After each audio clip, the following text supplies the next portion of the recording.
Yeah, it really stinks. I just have this vision of this school with low decile with kids. Some of it English as a second language, or they've got a a bilingual unit there, and it's like. And even Anne Tolley was quoted in the paper saying, "I'm not sure exactly where they'll go. They'll just somehow be absorbed." I don't believe that. Of course, this is your turf, being Fendalton Waimarie Community Board member. Yes. Yeah, we as a board, we're very supportive of Aorangi School. They're fantastic. You can understand both sides of the argument with anything that we discuss on Newsmakers. There's two sides to the story, and Anne Tolley makes some points. I don't believe that they are overly valid, because I think that the niche and the students that attend that school aren't catered for in the other schools around that area, and I've seen some wonderful things happen there, so I think it's a very sad day for actually the Fendalton Waimarie ward on the whole, and there's only so much us mere community board members can do other than write letters and that sort of stuff, and really stick our necks on the line and say this is what we believe, but at the end of the day it's not our call. So it is sad. There does appear to have been overwhelming community support for this school, and even corporates, Ballantynes, support this school. Do you find it strange that the bureaucracy has managed to overcome all of that goodwill in the wider community? Not at all. Bureaucracy frequently overcomes goodwill. I think that's a fact of life. Colour me cynical today.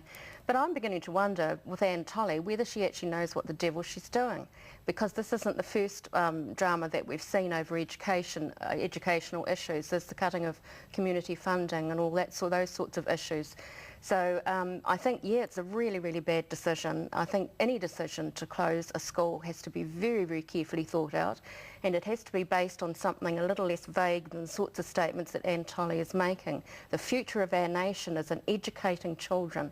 That is an utter non-negotiable item, and we're pouring zillions of dollars into this crazy emission trading scheme, which obviously we're going to get onto shortly, and we're cutting funds to education and to health. I saw in the paper this morning. $2 million, as you rightly point out, Andrew, is chicken feed.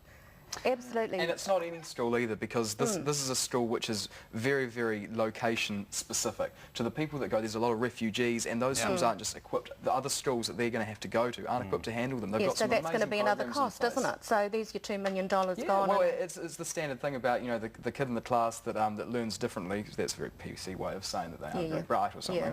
But for ones that perhaps learn in a different way from people that weren't born in New Zealand, this school caters to it very, very well, and I think it's going to be more of a distraction than for students, and because it's never a one-size-fits-all, and in other schools it could potentially cost more money in the long run. Yeah, a couple of things which I don't think the Education Minister has fully explained is whatever happened to the Ngāi Tahu offer for a joint venture, this public-private partnership. Vanished into a black hole, doesn't it?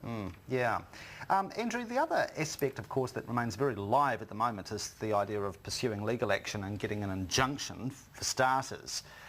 I wonder at what point, for the sake of the children, does the school just have to accept reality, or should they fight on? Sorry, when you said for the sake of the children, I had a terrible flash of Christine Rankin there.